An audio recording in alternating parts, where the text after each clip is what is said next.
సన్నదిలో కూడి వచ్చిన సంఘ బిడ్డలు స్థానియ సంఘ కాపారి దూర ప్రాంతంలో దేవుని వాక్యం ఆలోచించిన దేవుని బిడ్డలు పూర్వ ప్రభావ రాష్ట్రాలు లేదా రాయడంలో వచ్చిన సంఘ బిడ్డలందరికీ యేసుప్రభు పేరట వందనాలు. దేవుడి సన్నిధిని మనం కూడి వచ్చి పాటలు పాడి ప్రార్థనలు పాడి ఆరాధించడానికి దేవుడు సహాయం చేశాడు. బాప్టిజం పొందిన పిల్లలందరూ చర్చికి వచ్చినప్పుడు అందరూ బైబిల్ని పట్టుకొని రావాలి. అది మీరు మర్చిపోకూడదండి. పట్టుకోవడం రావడం మాత్రం కాదు, బైబిల్ చదవడానికి ప్రయత్నించండి. స్తోత్రం. మనము పోయిన వారంలో నేర్చుకున్న విషయం మీరు మర్చిపోలేదా అనుకున్నారు. ఆ ఇశ్రాయేలు ప్రజలు నివసించిన యెరూషలేములో 12 విధములున్న గుమ్మం ఉంది. అది వరకు మనం నేర్చుకున్నాను. నేను చెప్పి ముగించినది ఏ గుమ్మం అంటే కాదు, నీటి గుమ్మం. అదే నీటి గుమ్మం గురించి మనము నేర్చుకున్నారండి. దేవునికి స్తోత్రము. అదే దానికి నీటి గుమ్మంలో ఏం చేయదు, నీళ్ళకి అని చెప్పినది దేవుని వాక్యం. అదే నేను చెప్పి ముగించాను. సరే, అది 8 గుమ్మం చూడండి. నెహెమ్యా గ్రంథం 3వ అధ్యాయము 28 వాక్యం చూడండి. సరే, అయితే 8 గుమ్మం పేరండి. గుర్రములు ప్రవేశించి వెళ్ళిన గుమ్మం అది. ఈ గుమ్మంలో కూడా ఏం చేస్తున్నారు, ఆ గుర్రంలో యుద్ధానికి వెళ్ళడం రావడం జరిగిన గుమ్మం అది. వేరే గుమ్మంతో ఈ గుర్రములు తీసుకొని వెళ్ళదు. ఈ పనికి మాత్రమే ఈ గుర్ర గుమ్మము వాడబడుతుంది. దేవునికి స్తోత్రం. ఇప్పుడు వారికి ఆ గుమ్మం దేనికంటే యుద్ధానికి వెళ్ళడానికి రావడానికి ఈ గుమ్మం ఏం చేశాడో ఉపయోగిస్తున్నారు. అది మనకు ఆత్మీయంగా మనకు ఏంటి అది అర్థం. అదేనే నేను చెప్పబోతున్నారు. స్తోత్రం. జకరియా 10వ అధ్యాయము 3వ వాక్యం చూడండి. నా కోపాగ్ని మండుచు కాపురుల మీద పడును, మేకలను నేను శిక్షించెదను. సైన్యములకు అధిపతి యెహోవా తన మందయగు యూదా వారిని దర్శించి వారిని తనకు రాజకీయములకు అశ్వముల వంటి వారినిగా చేయును. దేవుడు మమ్మల్ని ఏం చేయబోతున్నారని రాయబడి మీరు చూడగా, దేవుడు ఏం చేయబోతున్నారు,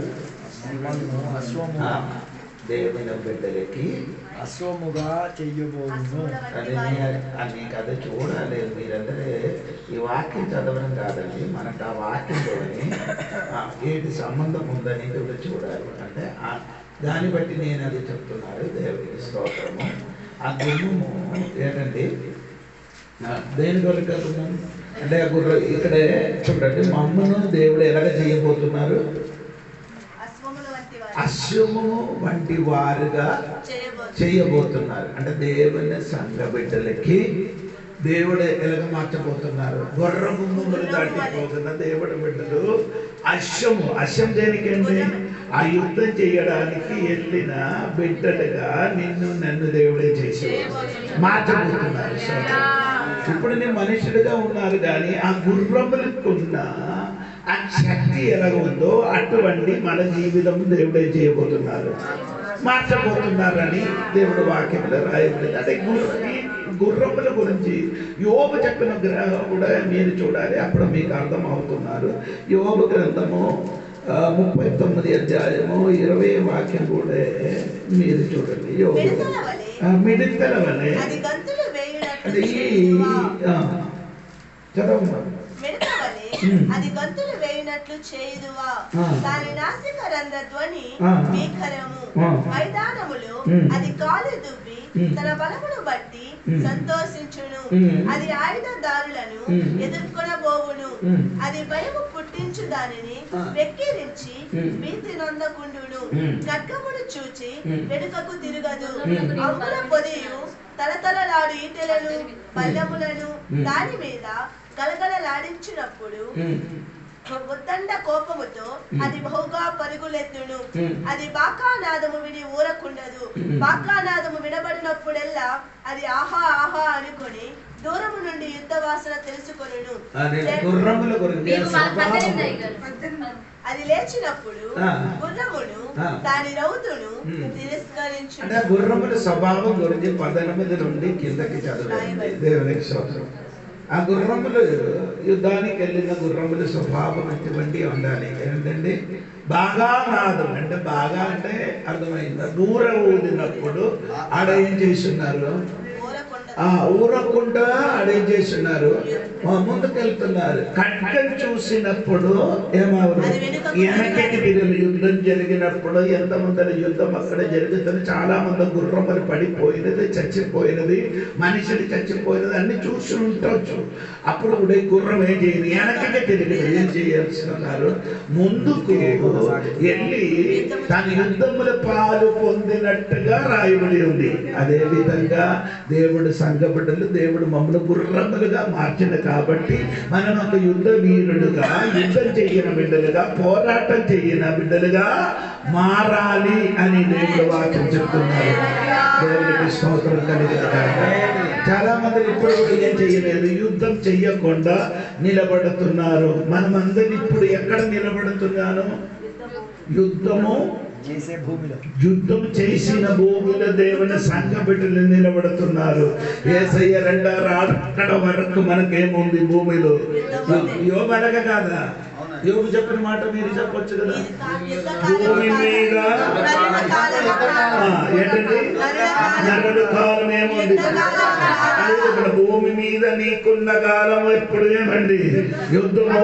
అందుకని యుద్ధము దేవుని ఎల్ల టైంలో మనం యుద్ధం చెయ్యడానికి దేవుడి బిడ్డలు ఎలాగా ఉండాలి నిలబడాలి. అదే యోబు చెప్పుతున్న గుర్రముల వలన గుర్రముల యుద్ధం విన్నప్పుడు యుద్ధ సభలు విన్నప్పుడు ఆ బూర ఊదినప్పుడు మౌనంగా నిలబడి గటగడయాడి ముందుకు ఏం చేస్తున్నారు ఆ గమనించినట్టుగా ముందుకు వెళ్ళినట్టుగా సంఘ బిడ్డలు కూడా యుద్ధ స్వరం విన్నప్పుడు పోరాటం జరిగినప్పుడు వెనక్కి వెళ్ళకుండా ముందుకే చేయాలి. అందుకే యోగు సక్రియా గారు చెప్పిన మాట ఏమంటే దేవుని బిడ్డలకి వెనక మార్చది గుర్రములుగా స్తోత్రం కలిగిన కాక. అంటే దేవుడి బిడ్డలు ఇప్పుడు ఏమైందండి దేవుడు నిన్ను ఏం చేస్తున్నారు మనుషులుగా నీ ఉన్నారు. ఇప్పుడు ఆ గుర్రములకి కలిగిన అదే శక్తి బలము నీకు దేవుడు ఇష్టం అనేది చెప్పారు. అందుకని దేవుడు సంఘ బిడ్డలు ఏం చేయాలి గుర్రముల వలన ముందుకు కొనసాగించండి యుద్ధం చేయడానికి నిలబడండి. ఈ గుర్రము ద్వారా ప్రవేశించిన దేవుడు బిడ్డలందరి యుద్ధములకి బయలుదేరడానికి మనం ఎలాగా ఉండాలి సిద్ధంగా ఉంటాం. దేవుడికి స్తోత్రం కలిగిన అదే మనకి ఈ గుమ్మం మనకు నేర్పిస్తున్నారు. దేవునికి స్తోత్రం. యెషయా గ్రంథంలోకి వచ్చినప్పుడు దేవుడు చెప్పిన మాట 63వ అధ్యాయం 12వ వాక్యం చూడండి. యెషయా గ్రంథం 63వ అధ్యాయం 12 తన పరిశుద్ధాత్మను ఉంచిన వాడేడి మోసే కుడి చేతి వైపున మహిమగల తన బాహువును పోనిచ్చిన వాడేడి తనకు శాశ్వతమైన ప్రఖ్యాతి కలుగజేసుకొనుటకు వారి ముందర నీళ్లను విభజించిన వాడేడి మైదానములో గుర్రము పడని రీతిగా వారు పడకుండా అగాధ జలములలో నడిపించిన వాడేడి అనుకొనిది. పల్లమునకు దిగు పశువులు విశ్రాంతి నొందునట్లు యెహోవా ఆత్మ వారికి విశ్రాంతి కలుగజేసెను. నీకు ఘనమైన పేరు కలుగునట్లు నీవు నీ జనులను నడిపించితివి. పరము నుండి చూడుము మహిమోన్నతమైన నీ పరిశుద్ధ నివాస స్థలము నుండి సృష్టించుము. నీ ఆసక్తి ఏది నీ శౌర్య కార్యములేవి నా ఎడల నీకున్న జాలియు నీ వాత్సల్యతయు అణగిపోయేనే. అంటే అక్కడ ఒక మాట మైదానములో గుర్రం అది కదండి.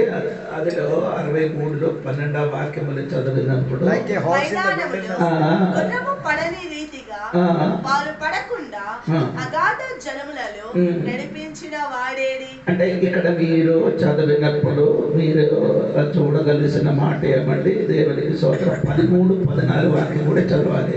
పల్లెములకు దిగు పశువులు విశ్రాంతి నొందినట్లు యెహోవా ఆత్మ వారికి విశ్రాంతి కలుగజేసెను. నీకు ఘనమైన పేరు కలుగునట్లు నీవు నీ జనులను నడిపించితివి. 13 మోషే కుడి చేతి వైపున మహిమగల తన బాహువును పోనిచ్చిన వాడేడి తనకు శాశ్వతమైన ప్రఖ్యాతి కలుగు చేసుకున్నటకు వారి ముందర నీళ్లను విభజించిన వాడేడి మైదానములో గుర్రము పడని రీతిగా వారు పడకుండా అగాధ జాములలో నడిపించిన వాడేడి. ఇప్పుడు ఇక్కడ మందలు గురించి ఎక్కడ రాయబడింది అంటే ఆ మందలకి దేవుడు ఇప్పుడు ఏమాడుతున్నారు గుర్రములుగా మార్చినట్టుగా రాయబడింది. అప్పుడు ఆయన పూర్వ దినములను మోషేను తన జనులను జ్ఞాపకము చేసుకొనెను. తన మంద కాపరులకు సహకారి అయి సముద్రములో నుండి తమ్ముడు తోడుకొని వచ్చిన వాడేడి. అప్పుడు చూడండి, మందలకి దేవుడు ఏం చేస్తున్నారు? ఆ గుర్రములుగా మార్చున్నారు అని రాయబడి. ఎందుకు మందలకి గుర్రములుగా దేవుడు మార్చారు? ఎర్ర సముద్రం దాటినప్పుడు మందలు ఏం చేయను? ఎర్ర సముద్రం చూస్తే మంద నీళ్ళు చూసినప్పుడు ఏం చేయదు? ఎల్లబడరు. అందుకని దేవుడు ఏం చేశాడు? ఆ మందలకి ఇప్పుడు ఏం మార్చారు? అంటే మందలు అయితే ఎక్కడ నీళ్ళు కనిపిస్తే ఆడ దిగడు, ఆడ భయపడి ఉండిపోతారు. కానీ దేవుడు ఏర్పరిచిన మార్గంలో వెళ్ళినప్పుడు మందగలే కాదు, ఇప్పుడు ఎవరైంది? గుర్రములన్నీ నీళ్ళు ఉండదు కానీ ఏమవుతుంది? అలాగా దేవుని బిడ్డలకి దేవుడు అలాగా మార్చుతామని దేవుడు వాక్యంలో రాయబడి సంఘ బిడ్డలుగా నీకు ఇప్పుడు ఉన్న స్థితి దేవుడు నిన్ను మార్చి నిన్ను ఒక గుర్రములకు కలిగిన శక్తి బలమిచ్చి యుద్ధములకు ముందుకు కొనసాగించినట్టుగా దేవుడు మమ్మల్ని మార్చబోతున్నాడు. దేవునికి స్తోత్రం. ఇప్పుడు భూమి మీద మరణికేముంది? యుద్ధకాలం అంటే యుద్ధం అంటే కాబట్టి ఎఫెసీ పత్రిక 6వ అధ్యాయము 12వ వాక్యం చదివినప్పుడు పౌలు గారు అదే మాట మనకి చెప్తున్నారండి. ఎఫెసీ పత్రిక 6వ అధ్యాయం 12వ వాక్యం ఏదైనా మనం పోరాడేది ఎవరితో కాదు, శరీరముతో కాదు. పోరాటం ఉంది, మన శరీరంతో కాదు, అంటే మనుషులతో కాదు, మనకు పోరాటం ఉన్నది. తర్వాత కానీ ఒకటి ప్రధానులు, 2 అధికారులు, ప్రస్తుత అంధకార సంబంధులకు లోకనాథులతోను అంధకార లోకనాథులతో, 3వది ఆకాశ మండలమందున ఆకాశ మండలములున్న ఈ 4 శక్తి మనకెప్పుడు ఎదురుగా నిలబడుతున్నారు. ఈ 4 శక్తికి ఎదురుగా, 4 విధములున్న శక్తికి ఎదురుగా సంఘ బిడ్డలు ఏం చేయాలి? పోరాడాలి. ఎలాగ పోరాడాలి? గుర్రములకు తెచ్చిన అదే బలం తెచ్చుకొని వెనక్కి చూడకుండా ముందుకు కొనసాగించి మనం ఏం చేయాలి? యుద్ధం చేయాలి. స్తోత్రం కలిగి అంటే అక్కడ గుర్రములకి వచ్చిన అదే అంటే మేకలకి మార్చి గుర్రములకి మమ్మల్ని మార్చారు. ఇక్కడికి వచ్చినప్పుడు యుద్ధం చేయడానికి దేవుడు మనకు ఆయుధాలు ఇచ్చినట్టుగా మనం రాయబడి ఉంది. దేవునికి స్తోత్రం కలిగి 7 విధముల ఆయుధములు దేవుడు ధరించుకొని ఏం చేయాలి? యుద్ధములు చేయాలి. దేవునికి స్తోత్రం. ఈ వారముల దేవుడు బిడ్డలకి ఆయుధం లేకుండా మనం ఏం చేయలేదు, యుద్ధం చేయలేదు. అందుకని దేవుడు ఏదో ఎరిగి మనకిచ్చిన ఆయుధములన్నీ ఆత్మీయ ఆయుధం అండి. మనకిచ్చిన ఆయుధం అనేది శారీరమైన ఆయుధములు కాదు. దేవునికి స్తోత్రం. మనం యుద్ధం చేయనది ఎవరితోని? కనబడలేని శక్తితోని, కనబడలేని అంధకార శక్తితోని, సాతాని శక్తితోని యుద్ధం చేయనప్పుడు దేవుడి బిడ్డలు కనబడలేని ఆయుధాలు ధరించుకొని సాతాని శక్తితోని మనం ఏం చేయాలి? ఎదిరించాలి. దేవునికి స్తోత్రం కలిగి. అందుకని కనబడలేని ఆయుధం అంటే దేవునికి హెల్మెట్ మనం కనబడలేదు. దేవునికి నీ తలకి అంటే శిరస్త్రాలు, రక్షణ అయిన శిరస్త్రాలు, రక్షణ పొందేరని బయటలు ఉన్నవాడు కనబడలేక నీ ఆత్మీయంగా జరిగిన విషయం. దేవునికి స్తోత్రం. అది మాత్రం కాదు, మనకి అది మాత్రంగానేండి మన నడుముకి ఏమంటే కట్టుంది. సత్యం కనబడలేదు, అది మనం ఏం చేస్తున్నారు? కట్టుకున్నారు. దేవునికి స్తోత్రం. మన విశ్వాసమైన అది మనం ఏం చేయలేదు, కనబడలేదు. స్తోత్రం. అటువంటి ఆయుధం మనకిచ్చింది దేవునికి స్తోత్రం. ఎందుకంటే సాతాని శక్తి కూడా ఆత్మ ఉండిన కనుక మనం ధరించిన కింద ఆత్మీయ ఆయుధములు కూడా ఆత్మీయ ఆయుధం అది ధరించుకొని మనం ఏం చేయాలి? ఆత్మశక్తితోని ఈ 4 విధములున్న ఆత్మశక్తితోని ఏం చేస్తున్నారు? యుద్ధం చేయాలి. దేవునికి స్తోత్రం. ఈ కటమరి దినములు వచ్చినప్పుడు 4 శక్తి 2 శక్తిగా కలిసిపోతుంది. 4 ఏమవుతుంది? నాలుగేళ్ళు రెండు శక్తిగా మారుతాయి. ఈ రెండు శక్తి ఏమండి యేసయ్య రెండో రాకడ సమయంలో ఏమవుతుంది కలిసిపోతుంది. ఎందుకంటే ఈ నాలుగు శక్తి రెండు కూడా కలిసి డబుల్ శక్తి అవుతుంది. దేవునికి స్తోత్రం కలిగిన కనుక అందుకని సాతాను శక్తి భయంకరంగా ప్రవర్తించినప్పుడు దానికి ఎదురుగా దేవుడు సంఘబిడ్డలు ఉన్నారు కాబట్టి దేవునికి స్తోత్రం. యేసు ప్రభు మత్తయి సువార్తలు చెప్పిన మాట మీకు అందరికీ తెలుసు కదా. మత్తయి సువార్త 16 వాక్యములు 17, 18 వాక్యములు చదవండి. మత్తయి 16 అందుకు యేసు సీమోను బర్యోనా నీవు ధన్యుడవు, పరలోకమందున్న నా తండ్రి ఈ సంగతి నీకు బయలుపరచదే కాని నన్ను నీకు బయలుపరచలేదు. మరియు నీవు పేతురవు, ఈ బండ మీద నా సంఘమును కట్టుదును, పాతాళ లోక ద్వారములు దాని ఎదుట నిలువ నేరవని. సంఘ బిడ్డలకి ఎదురుగా లోక ద్వారం ఏం చేయను. ఈ ద్వారములు ప్రవేశించిన దేవుని బిడ్డలకి ఇంకొక దారం ఉంది. ఆ దారం మనకు ఎదురుగా ఏమవుడు స్తోత్రం. ఎందుకంటే సంఘ బిడ్డలకి ఎదురుగా పాదాల లోక ద్వారం మనకు ఎదురుగా నిలబడదు. ఎందుకంటే మన గొర్రె ద్వారములు ప్రవేశించి యుద్ధం చేయడానికి ఎదురుగా కాబట్టి మనకు ఎదురుగా నిలబడిన సాతాను శక్తి అయిన లోక ద్వారము మనకు ఎదురుగా నిలబడదు. దాన్ని బిడ్డలు అందుకని దేవుని బిడ్డలు ఏం చేయాలి? ఈ గొర్రె ద్వారములుంటే మనం ఏం చేయాలి? ప్రవేశించాలి. దేవునికి స్తోత్రం. 9 ద్వారం చూడండి. దేవుని యెర్మయా గ్రంథము 31 అధ్యాయము 38 చూడండి. యెర్మయా గ్రంథము 31, 38. యెహోవా ఇలాగు సెలవిచ్చుచున్నాడు, రాబోవు దినములలో హనన్యేలు గోపురము తర్వాత పూర్తి గోపురము మొదలుకొని మూల గుమ్మము వరకు పట్టణము యెహోవా పేరిట కట్టబడును. దేవునికి స్తోత్రం చెప్పండి. అది ఇంగ్లీష్ లో ఒకసారి చదవండి. ఇంగ్లీష్ లో cover of Hananiel to the corner gate. Corner gate. అదే అదే తెలుగులో అదే రాలేదు. Corner gate. దేవునికి స్తోత్రం. ఉందా తెలుగులోది? మూలవాసన ఉందా కిందే? మూల గుమ్మం. అది పూర్తిగా చదివి మీరు మృంగుతున్నారండి. ఇదన్నీ నేను నేర్చుకొని వచ్చిందండి. దేవునికి స్తోత్రం. ఆ వాక్యం పూర్తిగా చదవండి. సగం చదివి చదివిస్తాను. స్తోత్రం. ఏ గుమ్మం అండి? మూల గుమ్మము. దేవునికి స్తోత్రం కలిగింది కాక అదే చెప్పండి గట్టిగా. హల్లెలూయా. ఎందుకు మూల గుమ్మం అని చెప్పినది? అది దేవుడు ఈ బైబిల్ చెప్పినప్పుడు ఏమంటే మొదటి పీతర్లు మీరు చదివినప్పుడు దేవుడు చెప్పిన మాట వినండి. దేవునికి 2వ అధ్యాయము మొదటి పీతర్ 2వ అధ్యాయం 4, 5, 6 వాక్యములు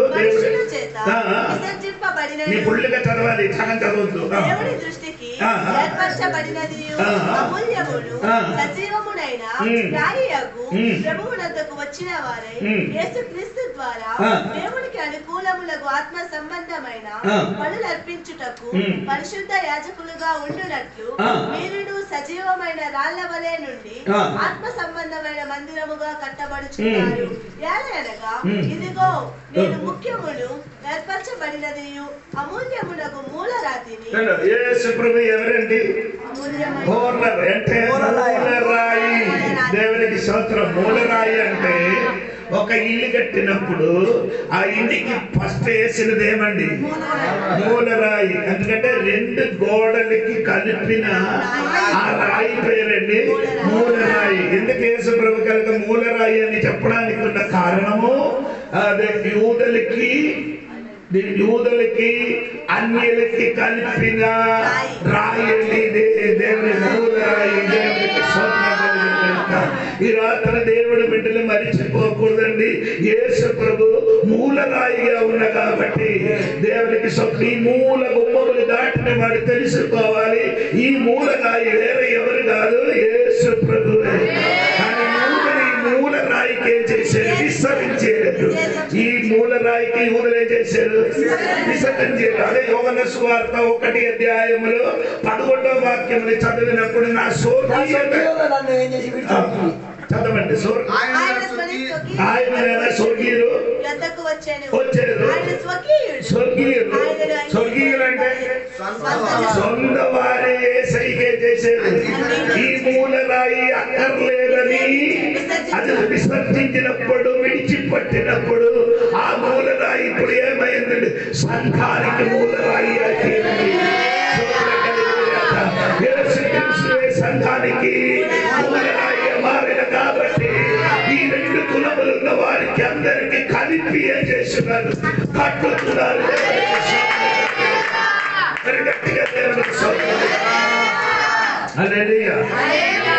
అప్పుడు ఇప్పుడు భూమిలో మనమందరి ఈ మూలరాయి దగ్గరికి వచ్చి మనమందరి సజీవులుగా మారింది. మనమందరూ ఏమైంది? అది ఈయన ముందుకు మనకేం లేదు, ఈ రాతికేం లేదు, జీవన్ లేని రాయిగా ఉండేది. జీవన్ లేని రాయిగా ఉండినప్పుడు దేవాలయం కట్టడానికి, దేవుడి సంఖ్య కట్టడానికి ఆయనతోని మమ్మల్ని కలిసినప్పుడు మనలోని వచ్చింది. అంటే ఆత్మీయంగా మరి చనిపోయిన దేవుని కొన్ని దేవునికి కలివడం వలన, దేవునికి తోని మాట్లాడిన వలన, యేసయ్యకు ఒప్పుకున్న వలన ఆయననున్న శక్తి మనలోకి వచ్చింది. దేవునికి స్తోత్రం. ఇప్పుడు సంఘం కట్టిన వారు ఎవరండి? పరిశుద్ధాత్మ దేవుడు. స్తోత్రం. యేసు ప్రభు ఇప్పుడు మనకేం చెప్పేసి పరలోకములకు వెళ్ళింది? చెప్పేసి వెళ్ళారు. దేనికి వెళ్ళారు? దేవునికి స్తోత్రం. ఈ రెండు వ్యక్తులు ఒకే సమయంలో రెండు కార్యం చేస్తున్నారు. స్తోత్రం. ఆదరణకర్త అయిన పరిశుద్ధాత్మ ఇప్పుడు సంఘములకు ఏం చేస్తున్నారు? కట్టుకున్నారు. భూమిలో అది కట్టుకొని పైకి వచ్చినప్పుడు యేసు ప్రభు పరలోకములు మన కొరకు ఏం చేస్తున్నారు? కట్టి ఇది రెండు కూడా ఒక్క దినమే ఏమవుతుంది? కలిసి అది దేవుడు రెండు దేవుడికి స్తోత్రం కలిగినగా. ఈ రాత్రి మీరు తెలుసుకోవాలి, మనమందరం దేవుడికి స్తోత్రము. ఈ గుమ్మం దాటి వెళ్ళాలి. మూల గుమ్మము దేవునికి స్తోత్రం. అందుకని 9 గుమ్మం పేరున మూల గుమ్మము దేవునికి స్తోత్రం కలిగిన. 10 గుమ్మం చూడండి, దేవునికి స్తోత్రం కలిగిన. దేవునికి స్తోత్రం. నహెమీయా గ్రంథం 3వ అధ్యాయము 29వ చూడండి. వారిని ఆనుకొని మన ఇంటికి ఎదురుగా ఇమ్మేరు కుమారుడైన సాదోకు బాగు చేసెను. అతని ఆనుకొని తూర్పు ద్వారము. హలో స్తోత్రం. ఈ గుమ్మం గురించి నీకేమని తెలుసా? తెలియదు. దేవునికి స్తోత్రం కలిగింది కాక. స్తోత్రం. ఇంగ్లీష్ లో ఏమంటే ఈస్ట్ గేట్. దేవునికి స్తోత్రం కలిగింది కాక. తూర్పు గుమ్మము. ఒక దినం యేసు ప్రభు ఈ గుమ్మం దాటి లోపలికి ప్రవేశించాడు. ఎప్పుడు? తూర్పు గుమ్మం ఎప్పుడు యేసయ్య దాటుకుని వెళ్ళారు. మత్తయి సువార్త 21వ అధ్యాయమును చదివినప్పుడు యేసు ప్రభు శిష్యులకి ఇలాగా చెప్పారు. ఏంటి చెప్పారంటే, మీరు మీకు ఎదురుగా ఉన్న గ్రామానికి వెళ్ళుము. పట్టణానికి వెళ్ళి అక్కడే కట్టబడిన ఒక గాడిద, ఆయన ముందుకన్నా మీరు ఎక్కడికి వెళ్ళమని చెప్పారు నీకు? తరువాత యెరూషలేమునకు సమీపించి ఒలీవ చెట్టు దగ్గరకున్న ఒక బెత్సగాకు వచ్చినప్పుడు యేసు తన శిష్యులిద్దరిని చూచి, మీరు ఎదుటనున్న గ్రామమునకు వెళ్ళుడి. అంటే ఈ గాడిద ఎదుటిలో ఉన్న గ్రామంలో చేస్తున్నారు.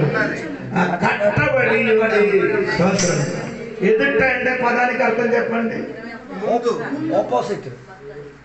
ముందా నీ తెలియక బాగా ఎదురు ఎదురంటే ముందు ఉన్నది. ఎదురంటే లోకం నీకు ఎప్పుడు ఏమండి ఎదురుగా ఉన్నారు. లోకం నీకు గాడిద ఎక్కడ కట్టబడింది? ఎదురుగా. లోకం ఎదురుగా ఉన్న చోట్ల కట్టబడిన గాడిద ఒకటి ఉంది. దేవునికి స్తోత్రం. నేను నీకు అడుగుతున్నారు, అన్ని గాడిద ఎక్కడ ఉంది? ఈ గాడిద మాత్రం ఎందుకు కట్టబడింది? ఆ ఊర్లో బోల్డ్ గాడిదలు ఉన్నాయి కదా, ఈ గాడిద ఎందుకు కట్టబడి ఉంది? కిందకి చదవండి. ఎందుకు కట్టబడింది చూడండి. నీ ఎదుటనున్న గ్రామమునకు వెళ్ళుడి. వెళ్ళగానే కట్టబడి ఉన్న ఒక గాడిదయు దానితోనున్న ఒక గాడిద పిల్లయు నీకు కనబడును. వాటిని విప్పి నా యొద్దకు తోలుకుని రండి. ఎవడైనను మీతో ఏమైనను అని ఎడల అది ప్రభువునకు కావలసిన కట్టబడింది. దేవునికి కావలసినది ఎప్పటికేముంది? వాగ్దానం ఉంది. దేవునికి ఈ గాడిద మీదకి ఏముందండి? వాగ్దానం ఉంది. గాడిదకి ఏముంది? అవును. సక్రియ 9:9 రాయబడిన మీదే రాయబడింది. ఏంటండి? 9:9 చూడండి. ఇదిగో నివాసులారా సంతోషించుడి, ఉల్లాసముగా ఉండుడి. నీ రాజు నీతిపరుడును రక్షణ గలవాడును దీనుడనై గాడిదను గాడిద పిల్లను ఎక్కి. అంటే దేవుడు చెప్పారు, ముందుకనే చెప్పారు. గాడిద పిల్లలను ఎక్కి. ఇది వాగ్దానం ఉన్న గాడిద ఇప్పుడు ఏముంది? కట్టబడిందండి. ఒకటి వాగ్దానం ఉన్న గాడిద, రెండు అంటే దేవునికి కావలసినది ఉన్నాయి కాబట్టి దేవునికి కావలసిన వస్తువు మీదకి సాతానే చేశారు. కట్టబడింది. దేవునికి స్తోత్రం. ఈ రాత్రి నీ జీవితంలో ఎందుకు ప్రభువు నీ జీవితంలో ఎందుకు సమస్యలు కలుగుతున్నారో దేవునికి నిన్ను కావలసిన కాబట్టి దేవుడు వాగ్దానం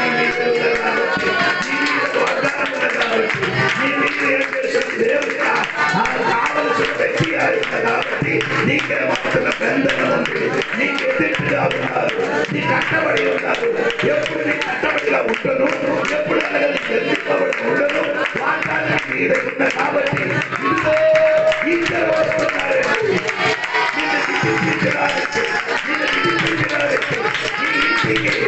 కుటుంబానికి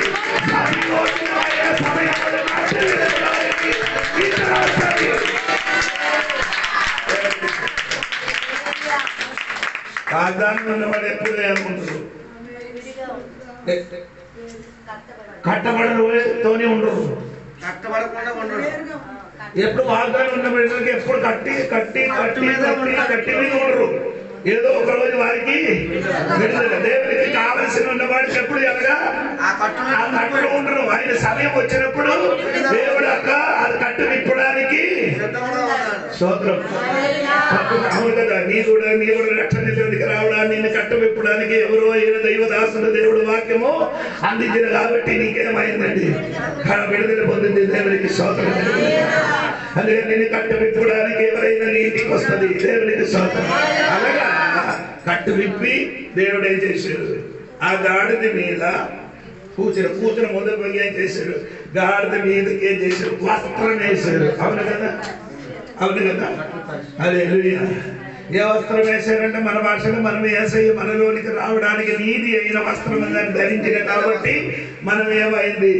యేసయ్య మనలోనికి వచ్చింది. కాబట్టి ఆ గాడిద మీదకి ఏమైనా వస్త్రం వేసిన వస్త్రం అంటే నీతి అయిన వస్త్రం. వస్త్రం ధరించిన తర్వాత యేసయ్య గాడిద మీద కూర్చొని గాడిద ఇప్పుడు ఎక్కడికి వెళ్ళిపోతున్నారు? స్తన్నంగా వెళ్ళిపోతున్నారు. ఎక్కడికి? యెరూషలేముకి వెళ్ళిపోతున్నారు. స్తోత్రం చెప్పండి. ముందుకి యెరూషలేము దేవాలయం దగ్గరికి ఎవరైనా గాడిద వచ్చా ఏం చేస్తుంది? కొట్టి తగిలి పంపిస్తాను. ఇప్పుడు ఎందుకు కొట్టలే? ఎందుకు కొట్టలే? అది కాదు. ఇప్పుడు ఒక కాలంలో నిన్ను కూడా తిట్టి కొట్టి బయటికి పాలు వేసి ఇప్పుడు నిన్ను తిట్టి కొట్టలేదు. కారణం ఏమంటే యేసయ్య నీ వదిలింది కాబట్టి మీద కూర్చుని దేవాలయంలోకి వెళ్ళారు. ఏ గుమ్మం దాటుకొని తూర్పు గుమ్మం దాటి ఎక్కడికి వెళ్ళారు? రాజులుగా చేసి అక్కడికి ప్రవేశించారు. దేవునికి స్తోత్రం కలిగింది.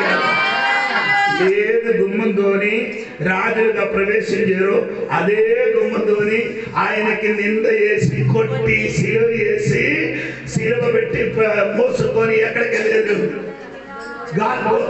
తీసుకొని గొల్గొత్త కొండకి ఏ గుమ్మం దాటి వెళ్ళారు?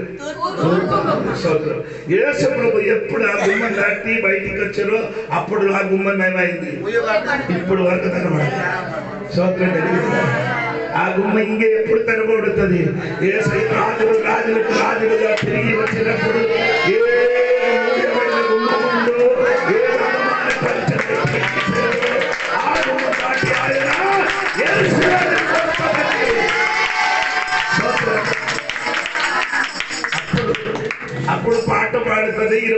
కీర్తన అవును కదా 24 కీర్తన పాట పాట పాడుతుంది. ఏంటి పాట? 2, 3 వాక్యాలు చదవండి. 5, 6, 3, 4, 5 వాక్యం చూడండి. లోకమును దాని నివాసులని యెహోవావే. ఆయన సముద్రముల మీద దానికి పునాది వేసెను, ప్రవాహ జలముల మీద దాన్ని స్థిరపరిచెను. యెహోవా పర్వతమునకు ఎక్కిదగిన వాడెవడు? ఆయన పరిశుద్ధ స్థలములో నిలువదగిన వాడెవడు? వ్యర్థమైన దాని యందు మనస్సు పెట్టకయు, కపటముగా ప్రమాణము చేయకయు, నిర్దోషమైన చేతులను శుద్ధమైన హృదయమును కలిగి ఉండువాడే. వాడు యెహోవా వలన ఆశీర్వాదమునందును, తన రక్షకుడైన దేవుని వలన నీతిమత్వమునందును. ఆయనను ఆశ్రయించువారు యాకోబు దేవా నీ సన్నిధిని వెతుకువారు అంటివారే. గుమ్మములారా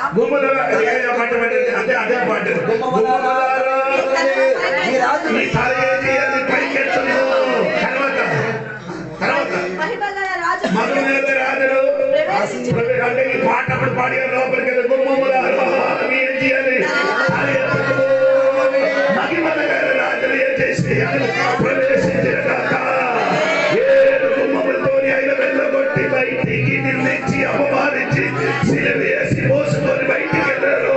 అదే గుమ్మంలోకి అసహ్య ప్రవేశించినప్పుడు ఈ పాట పాడి ఎక్కడికి వచ్చిన గుమ్మములారో తల ఎత్తుకో మహిమగల రాజులు ప్రవేశించిన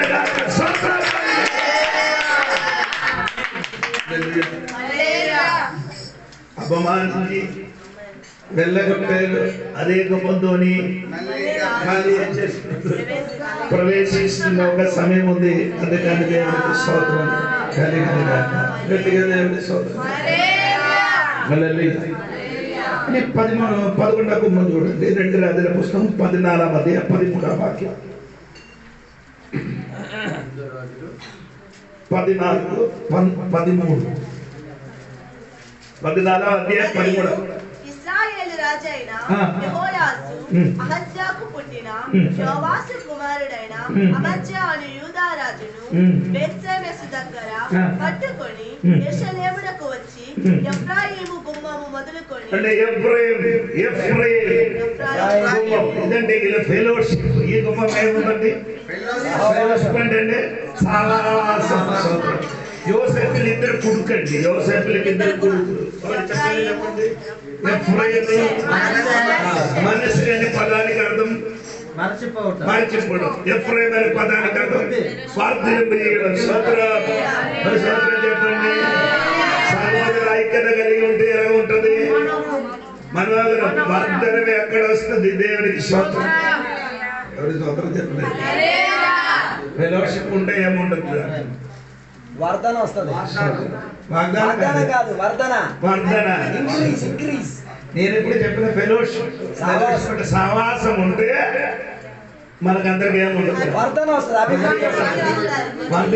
కొందరు జీవితంలో ఎందుకు వర్ధింపబడలేదు? ఏంటి సహవాసం? 133వ కీర్తన మీద చదివిన విధువు అని నీ తెలుగు ఇంగ్లీష్ లో చూడుము. అవును కదా? ఇంగ్లీష్ చదివినప్పుడే చూడు సహోదరులు ఐక్యత కలిగి అంటే సహోదరు ఐక్యత కలిగి ఉంటే చూడడానికి ఉందండి. నీకు అర్థమైందా? సహోదరులు ఐక్యత కలిగి ఉంటే ఏముందండి? అది కాదు, బిలియం చెప్తున్న మాట మీరు చూశారు కదా.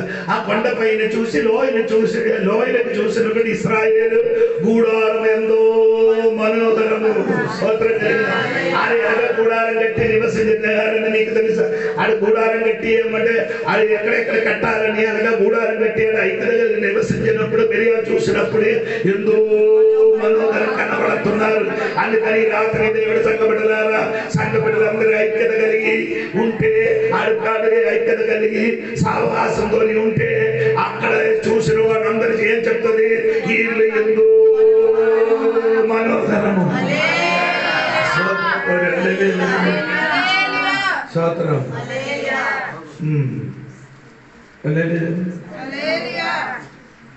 ఈ కీర్తనాలు నాకు చాలా సంతోషం. ఇదకే 2 ఆదివారం 2 వారాలు సారీ 2 నెలలు ఇదే వాక్యం చెప్పారు. దేవుడికి స్తోత్రం కలిగినగా ఎంతో మనోహరం. చూడండి ఒకసారి చదవండి. సహోదరులు ఐక్యత కలిగి నివసించుట ఎంతో మేలు ఎంతో మనోహరం. అయ్యో స్తోత్రం. మన ఐక్యత ఉంటే ఎంతో ఉంది. మన ఐక్యత లేకపోతే ఎలా ఉంది? ఎంత కీడు మేలు ఉండదట, కీడు. హల్లెలూయా స్తోత్రం. అందుకని సంఘ బిడ్డలు ఐక్యత కలిగి ఉండాలి. ఎఫ్రాయిం మనస్స అడి సహోదరులు వారిలో ఏముందండి? ఐక్యత కలిగి ఉండినగా దేవునికి స్తోత్రం కలిగినగా. యోసేపు తన పిల్లలకి తీసుకొని ఎవరి దగ్గరికి వచ్చారు? యాకోబు దగ్గరికి వచ్చారు. స్తోత్రం. హల్లెలూయా చెప్పండి. అప్పుడు వరకు యాకోబు ఎవరికి చూడలేదు. మనసు ఎఫ్రాయిముకి ఏం చేయలేదు, చూడలేదు. అప్పుడే చూశారు. ఎప్పుడు? ఎక్కడికి వచ్చినప్పుడు? ఐగుప్తు దేశానికి వచ్చినప్పుడు యోసేపు తన కుమారులకి దగ్గరికి తీసుకొని వచ్చి నా తండ్రి దగ్గరికి వచ్చి పిల్లలకి ఏం చేస్తున్నాను? పిల్లలకి ఏం చేయాలి? ఆశీర్వదించాలి. అప్పుడు యాకోబుకి ఏం చేయలేదు, కనబడలేదు. కాబట్టి యాకోబు ఏం చేయలేదు, పిల్లలకి ముందుకు నిలబట్టి యోసేపు పెద్ద కొడుకుకి ఎక్కడ నిలబెట్టాడు? యాకోబు ముందు పెద్ద కొడుకు ఎక్కడ నిలబడింది? కుడి చెయ్యి. పెద్ద కొడుకు ఏం చేయాలి? చిన్న కొడుకు ఎడం వైపు నిలబడినప్పుడు యాకోబు ఏం చేశాడు? మార్చినప్పుడు యాకోబు ఏం చేసి యాకోబు చెయ్యి యోసేపు ఏం చేసి అనగా కాదు నానా, ఎలాగా కాదు, చిన్నడికి మీదకి నీ చెయ్యి పెట్టకూడదు, కుడి చెయ్యి పెట్టకూడదు. చిన్నది మీదకి ఏ చెయ్యి రావాలి? సోదరు పెద్ద కొడుకు మీదకి ఏం రావాలి? అది యోసేపు తలంపు. దేవుడి తలంపు అది కాదు. దేవుడు ఏం చేశాడు?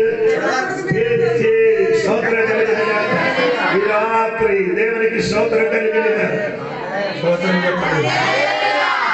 మన మీదకి ఎలాగా ఆశీర్వాదం వచ్చింది? మీ మీద ఆశీర్వాదం వచ్చింది. ఇది చూడండి, ఇదే చూడండి. యాకోబు పిల్లలకి ఆశీర్వదించిన పిల్లక పెట్టారు, మనకి తెలిసిన వాడికి అర్థం అవుతున్నారు. నీకే దేవుడికి స్తోత్రము. నీ మీదకి నా మీదకి ఆశీర్వాదం పొందడానికి మనమేం లేదు, అర్హత లేదు. కానీ మనకి ఎలాగా అర్హత దొరికిందంటే ఆ సిలువ కిందకి వచ్చిన కాబట్టి, ఆ సిలువలో ఉన్న వ్యక్తిని నమ్మిన కాబట్టి చాపింపబడిన వాడు మనమేమై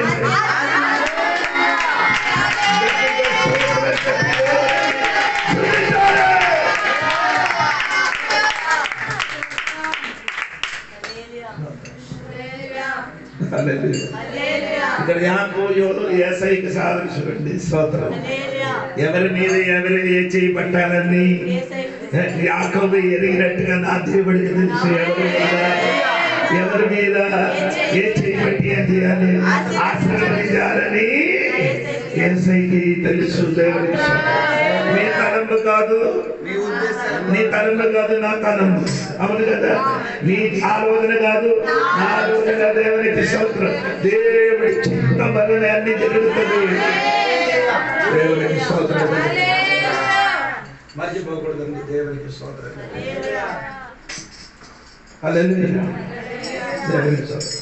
కాబట్టి ఎఫ్రాయిం కొమ్మ గురించి మనం నేర్చుకున్నాడు. స్తోత్రం. 12వ కొమ్మ గురించి చూడండి. దేవునికి స్తోత్రం. నెహెమ్యా గ్రంథము 3వ అధ్యాయం 31-32 వాక్యం. అతని ఆనుకొని నీళ్ళ స్థలమునకును మిక్కాదు ద్వారమునకును ఎదురుగా నున్న వర్తకుల స్థలము యొక్క ఆ ద్వారం పేరు ఎట్లా చూసారా? మిక్కాదు. Inspection gate. స్తోత్రం. అది మనకి ఎబ్రాయి పేర్లు చదవడానికి కొంచెం కష్టం ఉంది. దేవునికి ఆయన అర్థం ఆ పేరు ఇన్స్పెక్షన్ గేట్.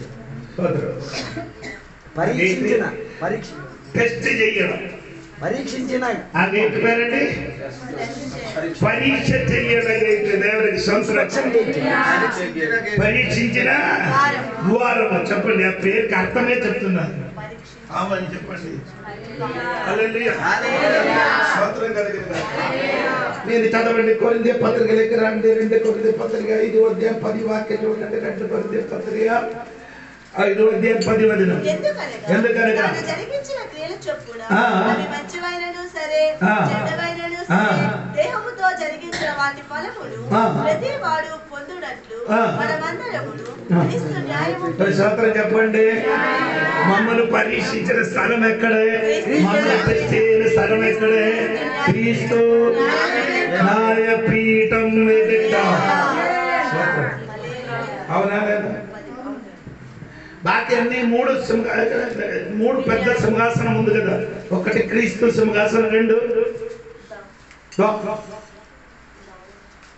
మహిమ గల మత్తయి సువార్త 25:31. తర్వాత ప్రకటన గ్రంథము 25:11. అది ఎక్కడైనా ధవళవర్ణమైన ధవళమైన అక్కడ 2 సింహాసనం అన్ని రాశారు కదా. మహిమ గల సింహాసనం, ధవళమైన. ఇక్కడ చదివినప్పుడు మాత్రమే అండి అదండి సింహాసనం అని రాయడం లేదు. మిగతా రెండింటికి సింహాసనం అని రాసి దీనికి ఎందుకు సింహాసనం అని రాయలేదు? న్యాయపీఠం అని ఎందుకు రాశారు?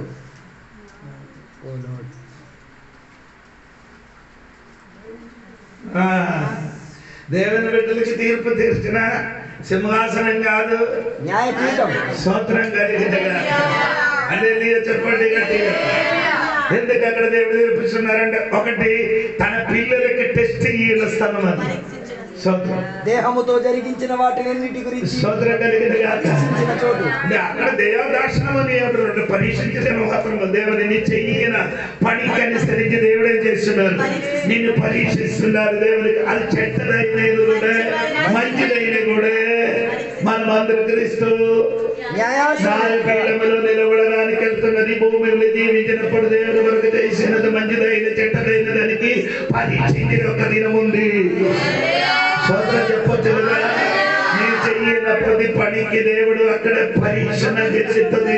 దేవుడి వరకు ఎన్ని రోజు ఆరాధనకి వెళ్ళేది, దేవుడి వరకు ఎన్ని దినములు ప్రార్థన చేశారు, దేవుడి వరకు ఎన్ని శరీర స్వార్థ ప్రకటించారు, దేవుడి వరకు ఎన్ని డబ్బులు ఖర్చు పెట్టారు, దేవుడి వరకు ఎన్ని కాணிకలు వేసారు. మొత్తం బయటకు వస్తుంది. ఇప్పుడే లెక్క సర్దారు. ఇప్పుడు ఎవరు కనబడలేదు, ఎందుకంటే నేను ఈ లోపలికి దూరు వేసారు కాబట్టి. ఎక్కడ వేసాను అక్కడ కాணிకల దగ్గరకు వస్తున్నారని మీరు అనుకున్నారు. అయ్యగారు ఏం చెప్పలేదు. ఇదే వేసినప్పుడు ఎవరో ఏం చేయదు, ఇలాగే నొక్కి నొక్కి ముడి చెట్టేసి. కానీ అక్కడికి వెళ్ళినప్పుడు ఇది కంప్లీట్ చూస్తుంది. ఏంటంటే 90% మంది జీవిత సాతాను ఏసైకి ఏం చేశాడు? ఈ భూలోకం మొత్తం అతనికి ఏం చేశాడు? చూపించారు. భూలోకం మొత్తం ఎలా చూపించారు? ఎలా చూపించారండి నేను అడుగుతున్నాను. ఎలా చూపించారు? ఒక్క నిమిషంలో. ఓ లార్డ్, మీరు ఎలా చూస్తున్నారు భూమిలో వస్తువులన్నీ? కళ్ళు మరి నేను చూపించారండి. ఓ టీవీ స్క్రీన్ లో చూపించారు. ఎలాగ వస్తున్నారు మొత్తం దేవుడు ఏం చేశాడు? సాతాను ఏం చేశాడు? ఒక్క నిమిషంలో ఎలా చూపించాడు? ఈ లోకం మొత్తం అంటే 190 రాజ్యం మొత్తం యేసయ్యకి ఏం చేశాడు? ఒక్క సెకండ్ లో స్క్రీన్ చేసి చూపించాడు. ఇదే విధంగా నిన్ను కూడా నీ చేసినదన్నీ ఒక సెకండ్లో దేవుడు రీల్ లాగా చూపిస్తారు. 80 సంవత్సరాలు బతికితే 80 సంవత్సరాల రీల్ ఒక్క సెకండ్ లో వెళ్తుంది. 80 సంవత్సరాలు ఎప్పుడు మాట్లాడుకుంటారో అప్పుడు నుండి యేసయ్య రాకడ వరకు, లేకపోతే నీ చచ్చిపోయిన దినం వరకు నేను భూమిని దేవుని వరకు చేస్తున్న అన్ని ఏం చేశాడు? ఒక రీల్ ఒక సెకండ్ లోపల ఏమవుతుంది?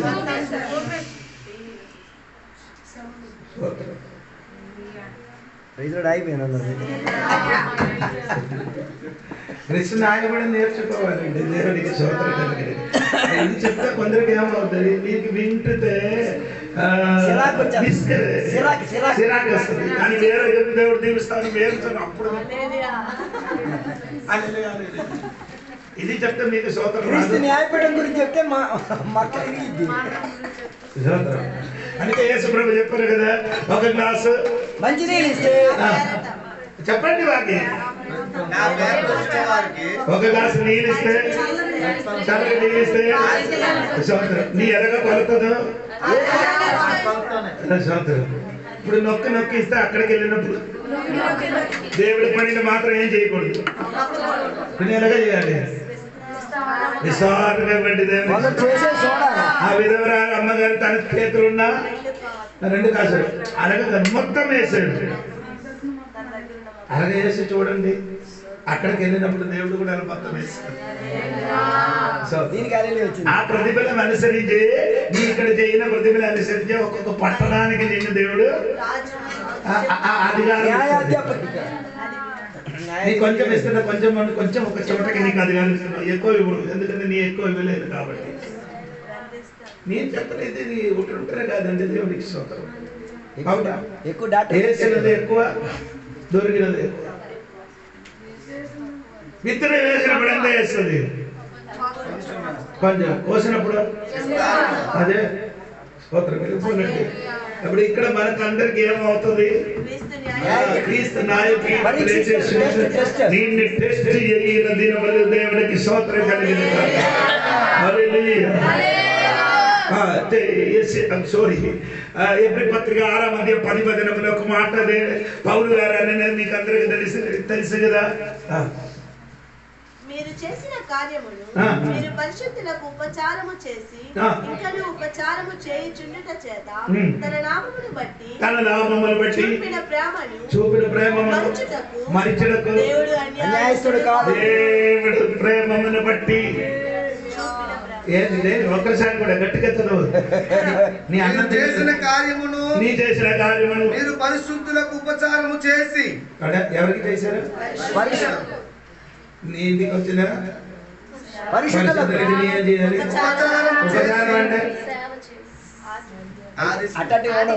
ఆదిత్య మర్యాద ఏం చేయాలి?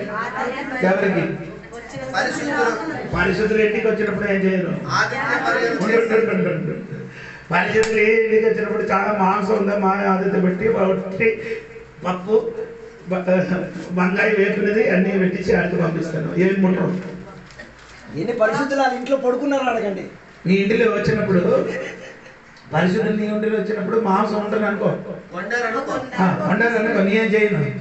అది వడ్డించకుండా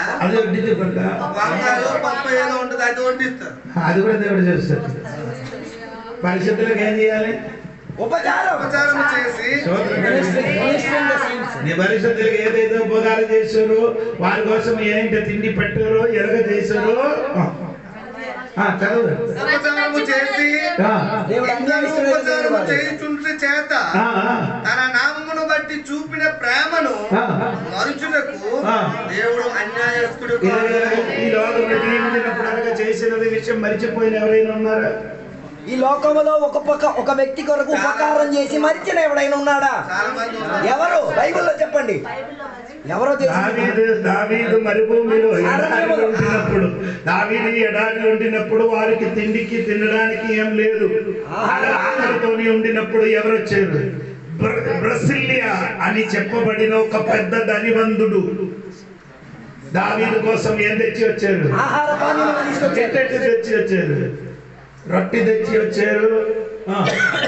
తర్వాత చెప్పండి, ద్రాక్ష ఎండిన నెయ్యి, తర్వాత చిక్కిడికాయ ఎండినది. హలో, మీరు అందరూ చూడండి, బైబిల్ ఉంది కదా నేను చెప్తున్నారు. స్తోత్రం. ఒక 6 విధములన్న వస్తువులు తీసుకొని వచ్చి దావీదు రాజులకు ఏం చేశారు? పోషించారు. దావీదు రాజులు తోడుగా ఉన్న వాడికి అందరికి ఆహారం పెట్టిన కాబట్టి దావీదు ముసలితనం వచ్చినప్పుడు తన కుమారుడైన సాలోమోను గారి సింహాసనములు కూర్చున్నప్పుడు ఏం చెప్పారు తెలుసా? నా కుమారుడైన సాలోమోను నాకు ఆ ఎడారిలో ఉండినప్పుడు ఉండినప్పుడు బ్రసిలియా కుటుంబం నా కొరకేం చేశారు? ఆహారం పెట్టి ఇచ్చిన కాబట్టి ఆ పిల్లలకి మేలు చేయడమే చేయకూడదు. సాలోమోను గారు తన తండ్రికి చేసిన ఆహారం మరిచిపోయలేకపోతే రాజులకు రాజులైన చల్లచెట్టి కలిగిన దేవుడు దేవుడి వరకు చేసిన దేవుడి వరకు చేయదని మరిచిపోవడానికి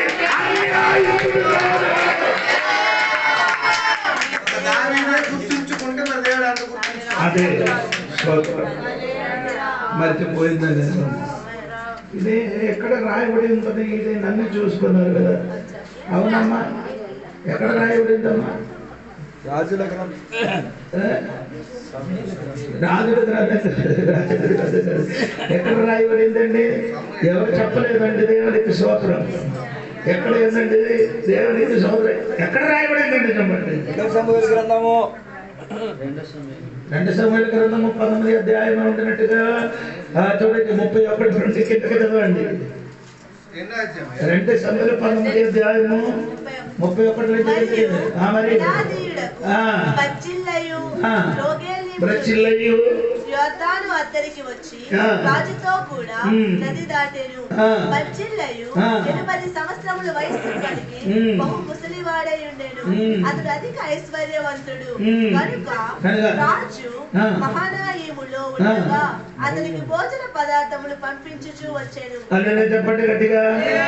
అతనికి ఏం చేశారు? భోజన పదార్థములు ఏం చేశారు? పంపించి వచ్చినట్టుగా రాయబడింది. దేవునికి స్తోత్రం. వేరొక చోట్ల ఆయన ఏమేమి పంపించారు అని రాయబడింది. దేవునికి స్తోత్రం కలిగింది. అది ఇక్కడ ఉందో చూసాను. ఒక మెంత నేను కూడా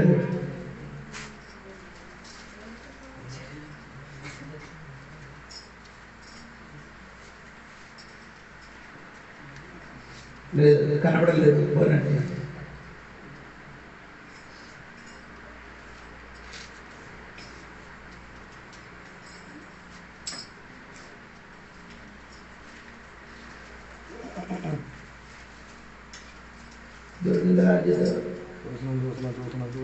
ఆ వాక్యం చూసి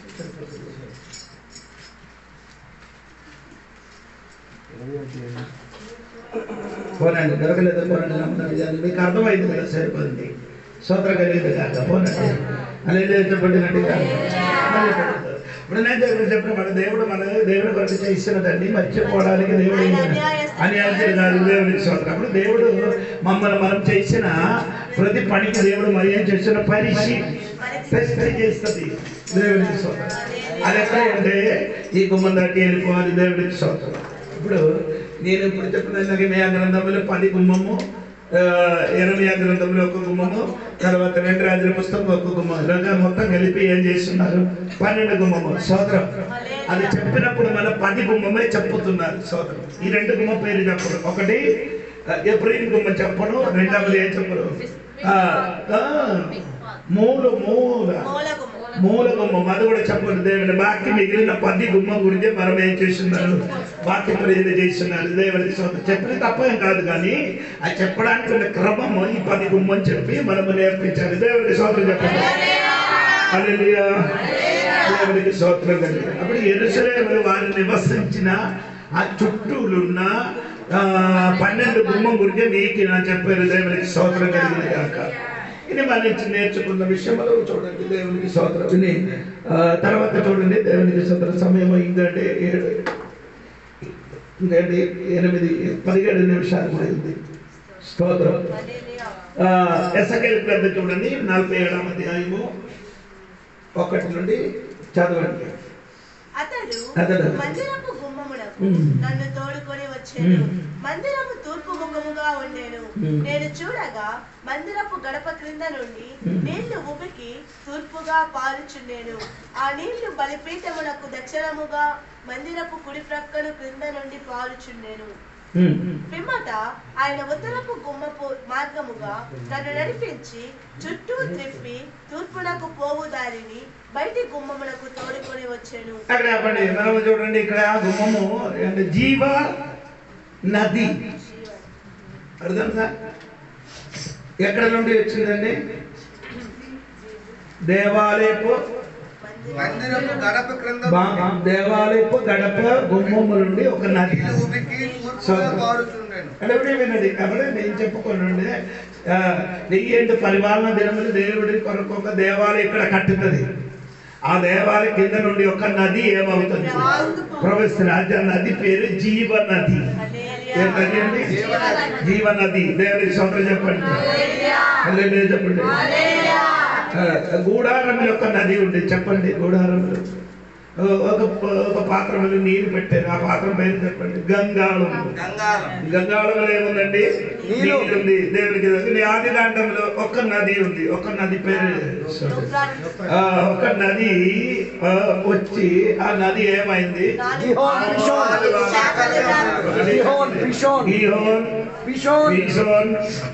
యూఫ్రటీస్. ఇంకొకటి ఉంది దేవునికి స్తోత్రం. ఒక్క నది ఏమైంది? ఒక నది 4 భాగమైంది. దేవునికి స్తోత్రం కలిగింది. ఆది కాండం నుండి మనం మీరు చదివితే ప్రకటన గ్రంథం వరకు చదివితే ఈ నది గురించి మీరందరూ అక్కడ చదవచ్చినట్టుగా కనబడుతుంది. దేవునికి స్తోత్రం కలిగింది. ఇప్పుడు అది ఏదైనా నుండి ఒక నది ప్రవహించినట్టుగా చూసినప్పుడు దేవాలయంలోకి వచ్చినప్పుడు ఏమంటే కాలి కడగడానికి వారికి ఏముంది?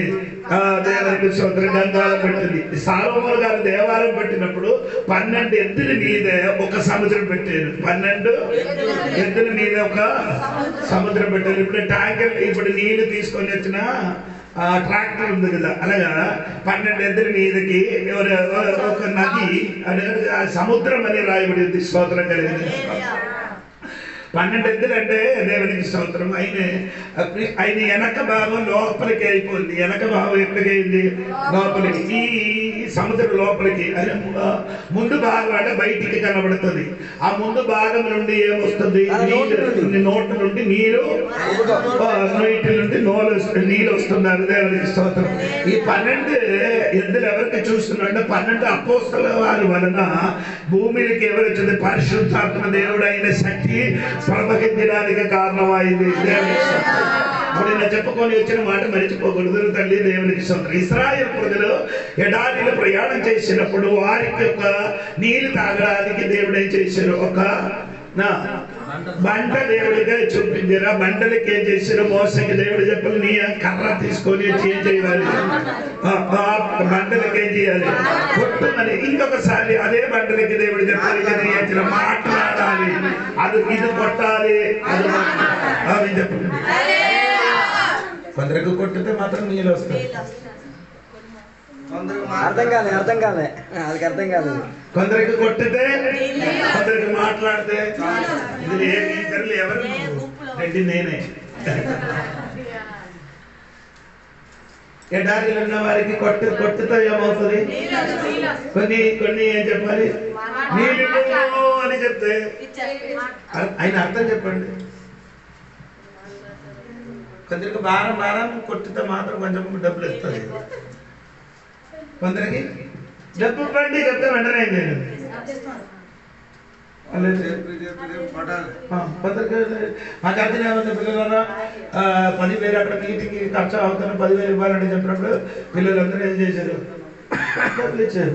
మీకు అది భారం ఎవరితో ఎవరు తీసుకొని వచ్చారు? అడుక్కోవాలా? చందాలు కొట్టుకొని ఉండాలి.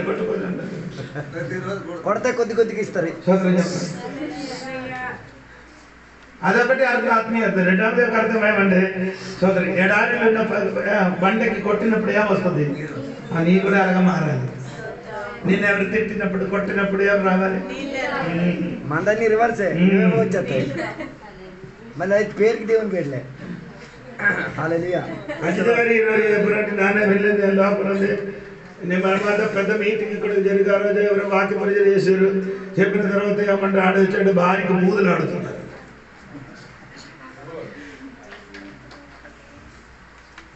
జీవనది ఉప్పుకుతుంది. అది భార్య మీదకి పడింది కాబట్టి దేవునికి స్తోత్రం. పాప మా అమాయకురాలు ఏం చెప్పడం వెళ్ళకూడదు కదా. నేను చెప్పిన అర్థం సూపర్ వాక్యాన్ని చెప్పి వినిసిన తర్వాత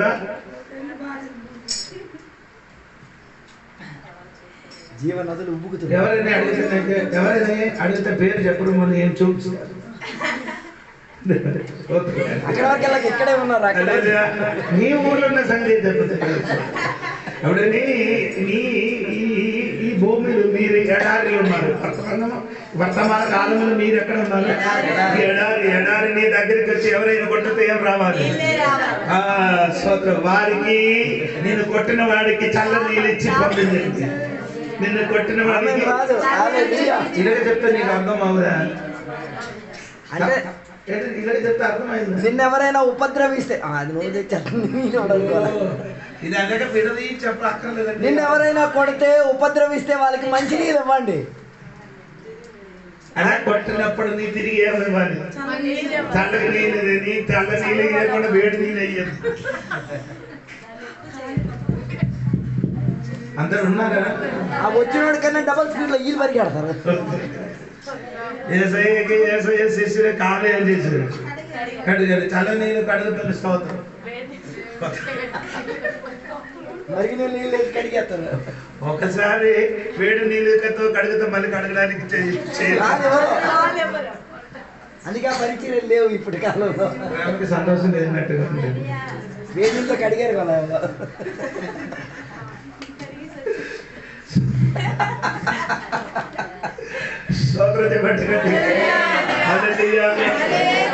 ఎందుకు చెప్పుతున్నట్టు వారు ఎడారిలో ఉండినప్పుడు దేవుడు చేసి 4 లక్షల ప్రజలకి ఒక్క బండ నీళ్ళిచ్చింది. సోదర ఎనగవచ్చు ఉబ్బికి ఎరగ నీళ్ళిచ్చిందండి.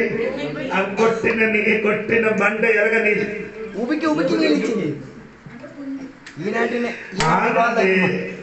ఇది ఇలాగ ఆత్మీయంగా ఇలాగ మొత్తం ఇలాగ మా పిల్లలకంటే ఇలాగ మొత్తం చెప్పడం అక్కర్లేదండి. ఆ చిన్న మాట చెప్తే వారికి అర్థం అవుతుంది అనమాట. మీకదే ఉప్పుకి అంటే ఆయన ఆత్మీయ వశం ఉందండి దేవుడికి. నిన్ను కొట్టితే ఎలాగ రావాలి? ఎక్కువ రావాలి. నిన్ను కొట్టినప్పుడు నీ కొంచెం నిన్ను కొట్టినప్పుడు ఎరగ నీళ్ళు రావాలి, ఉప్పుకి రావాలి. అంటే ఎనక పట్టుతో దాన్ని అనుసరించి పైకి స్పీడ్కి రావాలి. 100 ఒక్క గుట్టు కొట్టితే అల్లరి బోరు కొట్టినండి. అర్థమైందండి. రాజుకి అర్థమవుతుంది. ఆయన కొల ఎదుగుతున్నాడు. ఓటైకి కొట్టినట్టుగా ఓటర్ ఇప్పుడు స్విచ్ అయిపోయింది. అప్పుడు లాగాలి. ఎన్నిసార్లు కొట్టదు ఒకసారి బండి ఏమవుతుంది? స్టార్ట్ అవుతుంది. అదే లేదు చెప్పండి. ఇశ్రాయేలు ప్రజలు మళ్ళీ ఎడవల్లో ప్రయాణం చేసినప్పుడు వారికి ఏంటంటే కొట్టినప్పుడు బండ నీరు ఇచ్చారు. ఆధ్యాత్మికమైనప్పుడు ఏమైంది? నీళ్ళు ఇచ్చాడు. దేవునికి స్తోత్రం కలిగింది. ఇప్పుడు నా చెప్పుకొని వచ్చింది ఏమండి? దేవునికి స్తోత్రం. ఇప్పుడు ఆ కాలంలో ఎలాగండి? యేసుక్రీస్తు కాలంలో ఎలాగ నీళ్ళు ఇచ్చాడు? ఎవరు నమ్మితే జీవనదులు దాహం ఉన్నవాడు నా దగ్గరికి అండి, నా దగ్గర నుండి నీ ఏం చేయాలి? జీవనది ఆ నీరు తాగుము. తాగిన వాడు కడుపు నుండి జీవనదులు పారుస్తుంది. దేవునికి స్తోత్రం కలిగింది. అప్పుడే ఒక వ్యక్తి జీవితములు నీళ్ళు వారింది. దేవునికి స్తోత్రం. కానీ 1000 సంవత్సరములు ఒక బండ కాదు, దేవునికి ఒక్క నదిలు కాదు, పెద్ద ఒక జీవ నది ప్రవహిస్తున్నారు. ఏ నది అండి? ఆ నది జీవ నది అయిన కాబట్టి ఈ జీవ నది ఎక్కడికి వెళ్తున్నారంటే మృదు సముద్రములకి చేరుతున్నారు. ఎక్కడికి వెళ్ళిపోతున్నారు? చావు సముద్రము. చావు సముద్రములకు 8 పేరుంది. 8 పేరు అదొక తర్వాత చెప్తాను. దేవునికి స్తోత్రం. అక్కడికి నీరు పడిన కాబట్టి ఆ నీళ్ళేమవుతుంది? ఎందుకు? ఆ జీవ నది ఎక్కడికి వెళ్తే అక్కడ ఏమవుతుంది? ఇది ఆత్మీయంగా వ్యాఖ్యానించి చెప్పండి. మీరు ఆత్మీయంగా వ్యాఖ్యానం చెప్పండి. నీ జీవన్ మీరు నేను చనిపోయారు. అమ్మ జీవనదుల గురించి చెప్తున్నారు. చనిపోయిన విషయం గురించి ఎందుకు? మనం అందరం ఇప్పుడే ఉంది జీవం ఉంది. మనం వెళ్తే వేరే ఎక్కడికి వెళ్తే ఏమి ఉండాలి? ఎప్పుడు సముద్రం దగ్గరికి వెళ్తే ఆడికి ఏం రావాలి? వెళ్తే మాడు కూడా చెప్పుకోవాలి. అందుకే ఒకరికి చెయ్యి ప్రైజ్ కూడా ఉండదు ఇక్కడ.